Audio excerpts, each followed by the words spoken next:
අපි විවෘතව ඉල්ලනවා. විශාල ප්‍රශ්න ගොඩක් සෞඛ්‍ය සේවාවට තියෙනවා.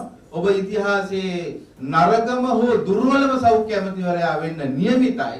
ඒක වළක්වා ගන්න ඕන නම් කඩිනමින් මේ සාමූහිකයට සාකච්ඡාවක් දෙන්න. අපි ලෑස්ති ඔබත් එක්ක උරෙනුර ගැටෙමින් නිදහස් සෞඛ්‍ය සේවාව රැකගැනීමේ අධියරේ ඉස්සරහට ගෙනියන්න ඔබ කැමති නම්. ඔබ කැමති නැත්නම් අපිට ඒක ඔබ නැතුව හරි කරන්න වෙනවා කියන එක තමයි අපි මතක් කරන්නේ. අද දවස සෞඛ්‍ය සේවාවේ ටිකක් වෙනස් දවසක්. අපි වෘත්ති සමිතිය එකතු වෙලා මේ වගේ සන්දානයක් හදනවා කිව්ව ගමන් ඕනෙම කෙනෙකුට හිතෙන්න පුළුවන් අපි ටිකක් ආණ්ඩුවට විරුද්ධව එක එක ඒවා තැන් වල කියන නිසා මේක මේ ආණ්ඩුව පෙරලන්න හදන එකක් කියලා. ඉස්ලාම් කියන්නේ අපිට එහෙම අමාරුවක් නැහැ. වෘත්ති සමිතිය විදිහට අපි කවදාවත් ආණ්ඩුව පෙරලන්න වැඩ කරෙත් නැහැ. අපිට එහෙම ආණ්ඩුව පෙරලන්න වැඩ කරන්න උවමනාවකුත් නැහැ. මේ වෘත්ති සමිතිය ඇතුලේ ජනතා විමුක්ති පෙරමුණට වගේම හැම පක්ෂයකටම පොදුවේ ඡන්දය දෙන මේ අවුරුද්දේ ජනතා විමුක්ති පෙරමුණට දීලා ඊළඟ අවුරුද්දේ ගෝඨාභය රාජපක්ෂට දෙන, එහෙම නැත්නම් මහින්ද රාජපක්ෂට දෙන, එහෙම නැත්නම් රනිල් වික්‍රමසිංහට දෙන සමාජික පිරිසක් එක තමයි අපි මේ වැඩේ කරමින් යන්නේ. ඒ නිසා පළවෙනි එක තමයි මේක ආණ්ඩුව පෙරලන්න හදපු වෘත්ති සමිති සන්දානයක් නෙවෙයි. එහෙම පෙරලීමේ වුවමනාවක් අපිට නැති නිසායි අපි එහෙම කියන්නේ. දෙවෙනි කාරණාව තමයි අපි මේ හදන්නේ රෝගීන්ව පීඩාවටපත් කරලා, එහෙම නැත්නම් රෝගීන්ව පානයපේට තියලා, රෝගීන්ව උකසට තියලා, රෝගීන්ව තලලා පෙළලා අර මාධ්‍ය අපි ස්ට්‍රයික් කරනකොට යන විදියට අපේ ඉල්ලීම් දිනා ගන්න කියන එක. නෑ මේක එහෙම හේකුත් නෙවෙයි. එහෙම එකක් නෙවෙයි කියලා අපි ඉල්ලීම් දිනා ගන්න ක්‍රියාවලිය නතර කරන්නේ හෝ අරගල කරන ක්‍රියාවලිය නතර කරන්නේ නැහැ.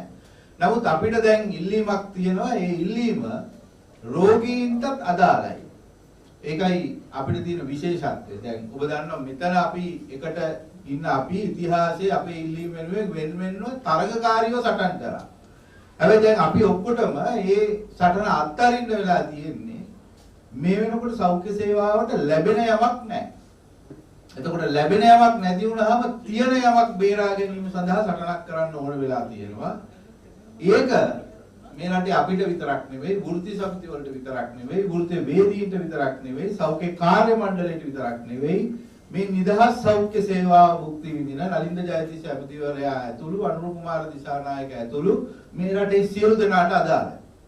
ඒ නිසා අපි මොනවද කරන්න යන්නේ කියලා කෙටියෙන් කිව්වොත් පළවෙනි එක තමයි ලංකාවේ සෞඛ්‍ය සේවාව කියන එක නිදහස්ව සහ දියුණු සේවාවක් විදිහට පවතින්නේ කොහොමද?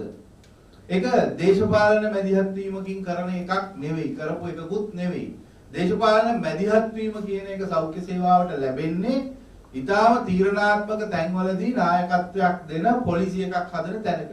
හැබැයි මේ රටේ සෞඛ්‍ය සේවාව ජාත්‍යන්තරයේ තියෙන සෞඛ්‍ය සේවාවක් විදිහට පවත්වාගෙන යන්නේ එකක් මේ වෘත්තිකයන්ගේ දියුණු භාවිතාව නිසා, අනිත් එක ජාත්‍යන්තරය මේ සෞඛ්‍ය සේවාව පාලනය කරන්න ඍජුවම බද්ධ වෙන නිසා. ඔබ අප භුක්ති විඳින බොහෝ සේවාවන්, නියමයන් ලෝක සෞඛ්‍ය සංවිධානය, ලෝක බැංකුව මේ වගේ බොහෝ ජාත්‍යන්තර සංවිධාන හරහා තත්වයෙන් උසස් බවට පරිවර්තනය වෙනවා. එතකොට මේ කියන නියමයන් පවත්වාගෙන යන්න පුළුවන් කාර්ය මණ්ඩලයක්, සෞඛ්‍ය ශ්‍රම බලකායක් මේ රටේ තියෙනවා. ඒක නිසා තමයි සමහර වෙලාවට නෙමෙයි බොහෝ වෙලාවට ලෝකයේ බොහෝ දියුණු රටවල් වලට වඩා හොඳ උසස් සෞඛ්‍ය සේවාවක් අපේ රටේ මිනිසුන්ට ලබා ගන්න පුළුවන් වෙලා තියෙනවා. ඒක එහෙම රටවල් වලට ගිය අය හොඳටම දන්නවා. එතකොට මේ කාරණාවේදී වර්තමාන රජයත් එක්ක අපිට ගැටලුවක් මතුවෙන්නේ ඇයි කියන එක විශේෂයෙන්ම අපි මතක් කරන්නට ඕනේ. ඒක දේශපාලන ප්‍රශ්නයක් නෙවෙයි. රජය සහ සෞඛ්‍ය ඇමතිවරයා, මම දන්නේ ඒක ඇමතිවරයා හිතන එකක්ද, ඇමතිවරයාට හිතන්න කියපු එකක්ද කියලා. එක උදාහරණයක් කියන්නම්. මෙතන ඉන්න කිසිම වෘත්තීය සමිතියකට අද වෙනකන් සාකච්ඡා සටහනක් දීලා නැහැ. සාකච්ඡා යම් තැන්වල සිද්ධ වෙලා තියෙනවා. නමුත් අවශ්‍යතාවයට සාකච්ඡාවක් දීලා නැහැ. මේ සාකච්ඡාව සහ සාකච්ඡා සටහන කියන්නේ සෞඛ්‍ය සේවාවේ පැවැත්ම දියුණු ක්‍රමවේදයකට ඉස්සරහට ගෙනියමු ක්‍රමයක්. අපි මේ වෘත්තීය සමිති හැම එකක්ම ලංකාවේ හිටපු සියලු සෞඛ්‍ය ඇමතිවරුත් එක්ක සටන් කරලා තියෙනවා. සියලු සෞඛ්‍ය ඇමතිවරුන්ව විවේචනය කරලා තියෙනවා. සියලු ආණ්ඩුත් එක්ක හැප්පිලා තියෙනවා. හැබැයි කිසිම සෞඛ්‍ය ඇමතිවරයෙක් එක්ක පෞද්ගලිකව හැප්පිලා නැහැ. ඒ හිටපු හැම ඇමතිවරයෙක්ම හැම ආණ්ඩුවක්ම නැවත වතාවක් අපිත් එක්ක සාකච්ඡා කරලා සාමූහික එකඟතාවලට ගිහිල්ලා තියෙනවා. පළවෙනි කාරණාව තමයි වර්තමාන ආණ්ඩුවට එහෙම සාකච්ඡා කරන්න බැරි වෙලා තියෙනවා. ඒතර එහෙම බැරි වෙන්නේ ඇයි? එහෙම බැරි වෙන්නේ ඇයි දැන්? අපි ඉල්ලීමක් ඉල්ලන්නත් කලින් අපි අදහසක් ප්‍රකාශ කරන්නත් කලින් ආණ්ඩුව විශ්වාස කරනවා නම් සාකච්ඡා කරන්න ඕනේ නැහැ කියලා අන්න ඒ ගැටලුව අපිට මේ මාස 15 ඇතුළෙම තිබ්බා.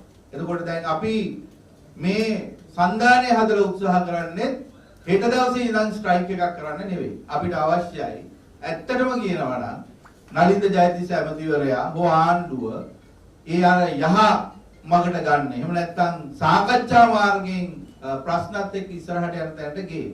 ඉතින් එහෙම ගේන්න බැරි වුණොත් අපිට අරගල කරන්න වෙයි. දෙවෙනි එක තමයි ඔබ දන්නවා ලංකාවේ බොහෝ ආණ්ඩු උත්සාහ කරා මේ සෞඛ්‍ය සේවාවේ යම් කොටස් පෞද්ගලීකරණය කරන්න. ඒ ධනපති කිසිම ආණ්ඩුවකට ඒක කරගන්න හම්බුනේත් නැහැ. ඒක කරගන්න අපි ඉඩ දුන්නෙත් නැහැ. ඒක කරන්න එපා කිව්වහම සාකච්ඡා කරන්න තරම් නම්‍යශීලීත්වයක් ඒ ආණ්ඩුවලට තිබ්බා. හැබැයි අපි කවුරුත් සාකච්ඡා නොකරන විදිහට රාජ්‍ය පෞද්ගලික සහයෝගීත්වය එහෙම නැත්නම් PPP ක්‍රමයක් යටතේ මේ වෙනකොට කැබිනට් පේපර් එකක් අනුමත කරලා ඉවරයි. විකිරණ පරීක්ෂණ, රසායනාගාර පරීක්ෂණ, ඒ වගේම ස්කෑන් පරීක්ෂණ ඇතුළු පරීක්ෂණ පෞද්ගලික අංශයට යවන්න. ඒක එතනින් නතර වෙන්නේ නැහැ. ඊට පස්සේ මේක සායන දක්වා එහෙම නැත්නම් ශල්‍ය කර්ම දක්වා දිව යනවා. ඉතින් මේක ලංකාවේ බොහෝ ආණ්ඩු වලට කරන්න බැරි වෙච්ච බොහෝ ආණ්ඩු වලට ජාත්‍යන්තර මූල්‍ය අරමුදල වගේ ඒවා බල කරපු හැබැයි ඒවට උපක්‍රම යොදපු තත්ත්වයක් යටතේ වර්තමාන ආණ්ඩුව කරපු දෙයක්. ඒතර මේ කැබිනට් පේපර් එක දැන් අනුමතයි. මේකට රටේ බලවේගයක් හැදිලා නැහැ. මේකට ඉඩ දුන්නොත් සෞඛ්‍ය සේවාවේ අපිට කොහොමත් මෙතන ඉන්න අයට හරි මේ සේවාවට ඇතුල් වෙන අයට හරි වැඩ කරත් නොකරත් තමන්ගේ විශ්‍රාම දිවිය යනකම් ඉන්න පුළුවන්. පඩි ගෙවනවා. හැබැයි මේ රටේ මිනිස්සුන්ට තමයි නිදහස් සෞඛ්‍ය සේවාව නැති වෙන්නේ. ඒ නිසා මේක නිදහස් සෞඛ්‍ය සේවාව පැත්තෙන් පුළුල්ව හිතලා හදපු සන්දානයක් කියන එක තමයි පළවෙනි එක. දෙවෙනි කාරණාව තමයි සෞඛ්‍ය කාර්ය මණ්ඩලයේ ආරක්ෂාව. ඒ ආරක්ෂාව කියන එකත් ඉතා වැදගත්. අපිට විවිධ ආකාරයෙන් අනාරක්ෂාවක් තියෙනවා. ඒ අනාරක්ෂාව අතරතුර බරපතල අනාරක්ෂාවක් තියෙනවා. මේ වෙලාවේ ඖෂධ නැහැ, උපකරණ නැහැ. ශල්‍ය කර්මයක් කරන්න ගියොත් පොලිමේ ඉන්න වෙනවා. රෝගීන්ගේ අවශ්‍යතා ඉෂ්ට වෙන්නේ නැති තත්ත්වයක් යටතේ ඔවුන් උරණ වෙන්නේ සෞඛ්‍ය කාර්ය මණ්ඩලයේ. ඊළඟට මේ අධිකතර වැඩ ප්‍රමාණයක් බඳවා ගැනීම නතර කරලා තියෙනවා. කාඩර් එක අනුමත කරන්නේ නැහැ.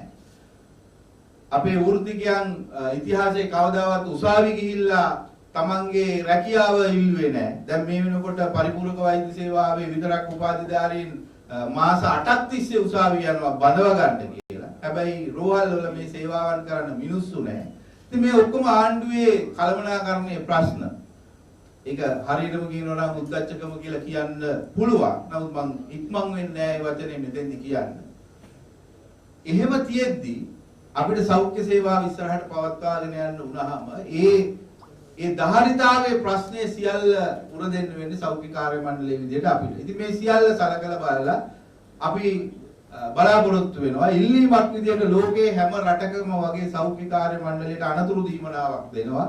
මේ අනතුරු දීමනාව මේ රජයෙන් ඉල්ලන්නේ. මොකද මේ රජයට මේ කාර්ය මණ්ඩලය ගැන බරක් තියෙන්න ඕනේ. එහෙම බරක් නැතුව රජයක් විදිහට ඉස්සරහට යනවා නම් මේ සේවාවන් ඉස්සරහට යන්නේ නැහැ. ඉතින් ඔන්න ඔය කාරණාත් එක්ක අපි විශේෂයෙන්ම නිදහස් සෞඛ්‍ය සේවාව රැක ගැනීම සහ ආණ්ඩුව සාකච්ඡා නොකර අත්නෝමතිකව ගන්න ක්‍රියාවලියෙන් මෙච්චර කල් ගොඩනගපු නිදහස් සෞඛ්‍ය සේවාව පිරිහෙන එක වළක්වා ගැනීම කියන කාරණාව මූලික කරගනිමින් මේ සෞඛ්‍ය සන්ධානයක් විදිහට අපි වැඩ කරන්න බලාපොරොත්තු වෙනවා. මේකේ පළවෙනි වැඩේ තමයි අපි අද විවෘතව නලින්ද ජයතිස්ස ඇමතිවරයාගෙන් ඉල්ලනවා කරුණාකරලා අපේ ප්‍රශ්න සාකච්ඡා කරන්න අවස්ථාවක් දෙන්න. අපි කිසිම විදියකින් වර්ධනය කරනවා කියලා මේ වෙලාවේ තර්ජනය කරලා නැහැ. ඒ හින්දා තර්ජනය කරපු හින්දා දුන්නේ නැහැ කියලා ඔබට කියන්න බෑ. අපි විවෘතව ඉල්ලනවා. විශාල ප්‍රශ්න ගොඩක් සෞඛ්‍ය සේවාවට තියෙනවා. ඔබ ඉතිහාසයේ නරකම හෝ දුර්වලම සෞඛ්‍ය ඇමතිවරයා වෙන්න නියමිතයි. ඒක වළක්වා ගන්න ඕන නම් කඩිනමින් මේ සාමූහිකට සාකච්ඡාවක් දෙන්න අපි ලෑස්ති. ඔබත් එක්ක උරෙනුර ගැටෙමින් නිදහස් සෞඛ්‍ය සේවාව රැකගැනීමේ අධියරේ ඉස්සරහට ගෙනියන්න ඔබ කැමති නම්, ඔබ කැමති නැත්නම් අපිට ඒක ඔබ නැතුව හරි කරන්න වෙනවා කියන එක තමයි අපි මතක් කරන්නේ. ස්තුතියි.